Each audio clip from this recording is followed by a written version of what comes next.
వీరశక్తిని, పురుష శక్తిని, శుక్రశక్తిని పెంచే ద్రవ్యాలు ఏమున్నాయి? ఎలా ఉన్నాయి? ఎన్ని ఉన్నాయి? ఆయుర్వేదంలో ఏం చెప్పారు అనేదాన్ని మీకు ముందుగా చెప్తాను. ప్రధానంగా ఒక కొన్ని రకాల ద్రవ్యాల లిస్ట్ తయారు చేశాను. చూడండి, ఇవి తయారు చేస్తే ఈ లిస్ట్‌లో ఒక 120 దాకా ద్రవ్యాలే వచ్చాయి. అంటే వాజీకరణ శక్తిని పెంచే ఆహార ద్రవ్యాలు, లేదా ఔషధ ద్రవ్యాలనొచ్చు, లేదా మూలికలనొచ్చు. వీటిలో చాలామంది ఎదురు చూసేదేంటంటే, ఏదైనా ఒక మూలిక మాకు బాగా పనిచేసేది చెప్పండి అని ఎదురు చూస్తుంటారు. అసలు ఒక మూలిక కాదు. ఒక పురుషుడు తన జీవితంలో కనీసం తన వీరశక్తిని, లైంగిక శక్తిని, సంభోగ శక్తిని పెంచగలిగే ద్రవ్యాలను 200-300కు పైగా వాడి ఉండాలి. ఎవరైతే అలా వాడలేదో ఆ వ్యక్తి శక్తిహీనుడుగా తయారవుతాడు. అంటే వాళ్ళు ముసలితనం వచ్చేసరికో, లేకపోతే 40 ఏళ్ళకో, 50 ఏళ్ళకో వాళ్ళు శక్తిహీనులైపోతున్నారు. అందుకని ఈ మధ్య చాలామంది 40 ఏళ్ల వయసుకే మాకు వీరశక్తి సరిపడలేదు, పార్ట్నర్‌తో సమస్య అవుతోంది, లేకపోతే తొందరగా శీఘ్రస్ఖలనం అయిపోతుంది, ఇలాంటి సమస్యలతో వస్తుండే వాళ్ళు ఉన్నారు. అందుకని ఈ విధానం చాలామందికి అవసరమని మీకిప్పుడు చెప్తున్నాను. ఈ ద్రవ్యాలను లిస్ట్ చదివినా చదవచ్చు కూడా. పెద్ద సమస్య ఏం కాదు. కానీ వీటిని మీకు చెప్పినందువల్ల మీకే ప్రయోజనం జరగదు. ఎందుకంటే ఏదో ఒక ద్రవ్యాన్ని తీసుకొచ్చి మీరు వాడుకుంటే అంత ప్రయోజనం కలగదు. వీటికి కొన్ని కొన్ని మూలికల ద్రవ్యాలతో కాంబినేషన్స్ తయారు చేసి లేహ్యం రూపంలోనో, టాబ్లెట్ రూపంలోనో, కషాయం రూపంలోనో ఆహ్, వీటిని అందించాలి. లేదా క్యాప్సూల్స్ రూపంలో కూడా అందించొచ్చు. సో, ఇది ఈ ద్రవ్యాలన్నిటినీ తప్పనిసరిగా వాడాలని దీంట్లో మూలికలుగా కేవలం ఒక 100 ద్రవ్యాలు, 100 రకాల ద్రవ్యాలున్నాయి. ఇంకా మనకు ఆయుర్వేద శాస్త్రంలో బంగారము, వెండి, పాదరసము, స్వర్ణమాచకము, ముత్యము, ఆహ్, వజ్రభస్వము, ఇలాంటివన్నిటిని కూడా అంటే వాటిని సరైన విధంగా తయారు చేసినవి. వాటిని సక్రమంగా తయారు చేసే విధానం చాలామందికి తెలీదు. కాబట్టి దానికి నైపుణ్యం కలిగిన వాళ్ళ ద్వారా తీసుకోవాలి. మీరు ఎక్కడైనా మీ దగ్గరలో ఉండే ఆయుర్వేద వైద్యులను సంప్రదించి మీరు ఈ ద్రవ్యాలతో తయారు చేసిన ఔషధాలు తీసుకోండి. మీకు అవి సక్రమంగా పనిచేయట్లేదు అనంటే 2 రకాల సమస్యలుంటాయి. మీ శరీరంలో చెడు పదార్థాలు పేరుకుపోయి ఉండడం వల్ల, మన చెడు పదార్థాల్లో ఏదైనా మంచి పదార్థం కలిపినా అది కూడా చెడిపోతుంది కాబట్టి అక్కడ సక్రమంగా పనిచేయదు.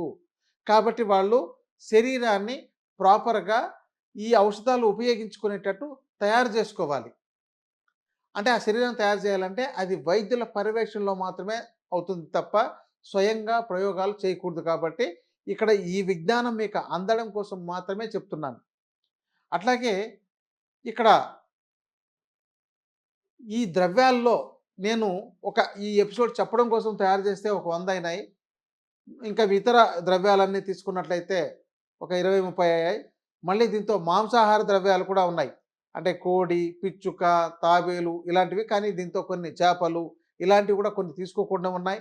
ఇక ధాన్యం అంటే వెజిటేరియన్ వాడే వాళ్ళలో షష్టిక ధాన్యము, పాలు, నెయ్యి, పెరుగు, ఆత్మగుప్త బీజాలు, విదారి అంటే విదారి కంద, శతావరి, పల్లేరు, మధుయష్టి ఇట్లాంటి ద్రవ్యాలు ఉన్నాయి.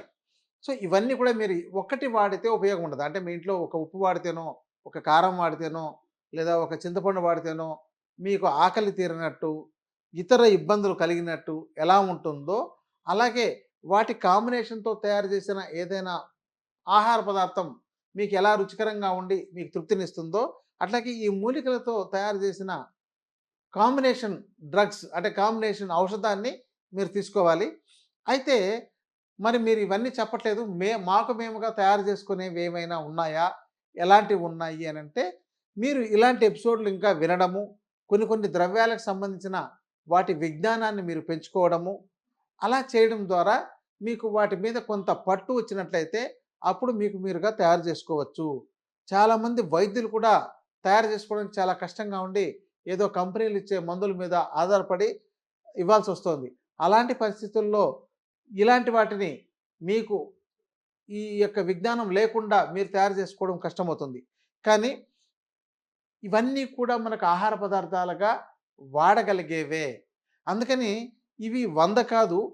ఈ ఆయుర్వేద శాస్త్రాన్నంతా శోధించగలిగితే మనకు ఉన్న గ్రంథాలను శోధించితే కనీసం 500-600 రకాల ద్రవ్యాలు ఈ యొక్క వీర్యశక్తిని, వాజీకరణ శక్తిని, శుక్రశక్తిని పెంచే ద్రవ్యాలున్నాయి.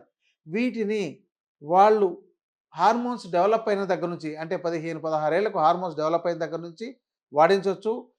ఇదే ఈ గ్రోత్ సరిగా ఎవరికైతే లేదో, ఎందుకంటే కొంతమంది 16 ఏళ్ళు వచ్చినా, 15 ఏళ్ళు వచ్చినా ఇలాంటి కోరికలు కలగకపోవడం, అలాగే వాళ్ళకు గడ్డం, మీసాలు లాంటివి రాలేకపోవడం, ఇలాంటివి హార్మోన్ ఇన్‌బ్యాలెన్స్ సమస్యలతో ఉంటే వాటికి వైద్యుల పర్యవేక్షణలో తగిన చికిత్స తీసుకొని అక్కడి నుంచి వాళ్ళు ఏ వయసులో ఏ ఏ ద్రవ్యాన్ని వాడాలి, ఇక్కడ వయసును బట్టి ఉంటుందండి. అంతే తప్ప అందరూ ఒకే ద్రవ్యాన్ని 80 ఏళ్ళ వ్యక్తి, 60 ఏళ్ళ వ్యక్తి ఒకే ద్రవ్యాన్ని వాడేది కాదు.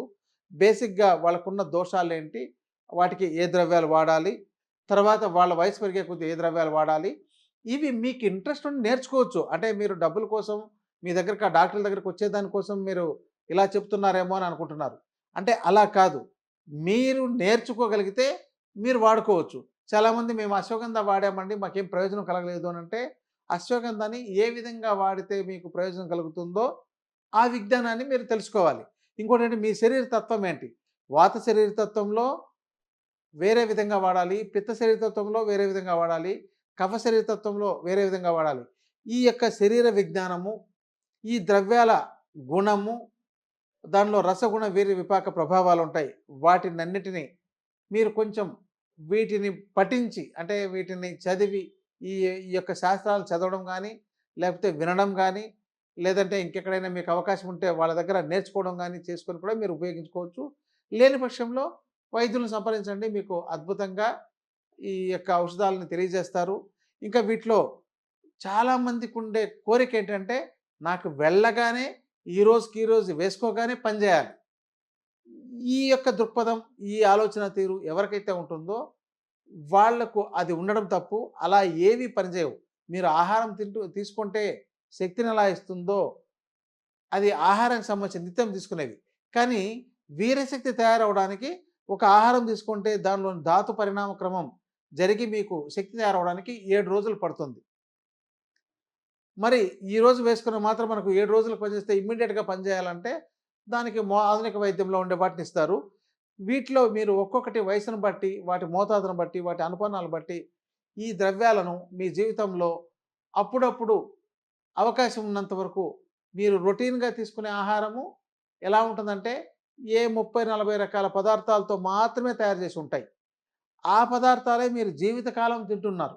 మహా అంటే మీరు ఎప్పుడో మామిడి పళ్ళు వచ్చినప్పుడు మామిడి పళ్ళు, ఇంకా వేరే ఇతర పళ్ళు, నేరేడు పళ్ళు వచ్చినప్పుడు నేరేడు పళ్ళు ఆ సీజన్‌లో తింటారు తప్ప, మిగతావన్నీ రొటీన్‌గా రైసు, గోధుమలు ఇలాంటివన్నీ కూడాను నిత్యం దొరికే వాటిని 30, 40 రకాలే ఉంటాయి. వాటినే తింటుంటారు కాబట్టి వాటిలో సరిపడినంత శక్తి మీకు రాదు. అందుకనే ఇలాంటి ద్రవ్యాలని మీరు ఆహారంగానే వాడాలి.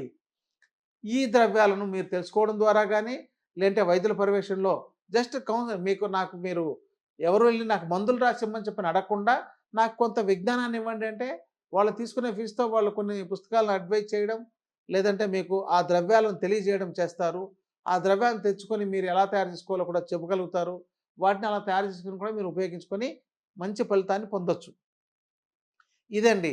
అందుకని మీరు ఎప్పుడు వాడకుండా, ఏ ద్రవ్యాలు వాడకుండా నేను మంచి వీర్యవంతుడిగా ఉండాలి, చాలా పుష్టికరంగా ఉండాలి, చాలామంది స్త్రీలతో సంభోగం చేసేయాలని ఇలాంటి ఆలోచనలు కలిగి ఉంటే మీకు ఏ ప్రయోజనము జరగదు. దానికోసం వెంటనే మందులు వేసి ఈ రోజుకి ఈ రోజు పనిచేసే విధంగా ఉండాలంటే, అంటే మీకు ఎక్కడో అమ్మాయి దొరికిందనో, లేదా పెళ్ళి అవుతుందనో, లేకపోతే ఇంకేదో జరుగుతుందనే ఉద్దేశంతో అప్పటికప్పుడు వచ్చి ఏ వైద్యుడి దగ్గర ఔషధాలు తీసుకున్నా మీకు వెంటనే అంటే కొన్ని ఉత్ప్రేరకాలుగా పనిచేసేవి కొన్ని ఉన్నాయి. అవి 1, 2 రోజులు, 3 రోజులు కొన్ని మోతాదులతో ఇచ్చుకోవడమే తప్ప రెగ్యులర్‌గా వాటిని ఇచ్చేది కాదు. మీలో మీ యొక్క మొత్తం స్రోతస్సుల్లో నుండి శుద్ధి చేసి, ఆ తర్వాత మీ యొక్క ధాతువుల్లో ధాతు శక్తిని పెంచుకుంటూ వస్తేనే మీకు పెరిగిన వీర్యశక్తి అలా నిలబడి ఉంటుంది. ఏదో తాత్కాలికంగా వేసుకోగానే కొంతసేపు పనిచేసి మాయమైపోయే ఔషధాలు మీకు ప్రయోజనాలు కలిగించవు. కాబట్టి మీరు చాలా రకాల ద్రవ్యాలను వాడాల్సి వస్తుంది. కాబట్టి నేను ప్రత్యేకంగా పేర్లుగా ఇవ్వట్లేదు. మీకు మీరుగా నేర్చుకొని ఆరోగ్యాన్ని పొందండి. లేదా వైద్యుల పర్యవేక్షణలో చికిత్స తీసుకోండి. నమస్తే.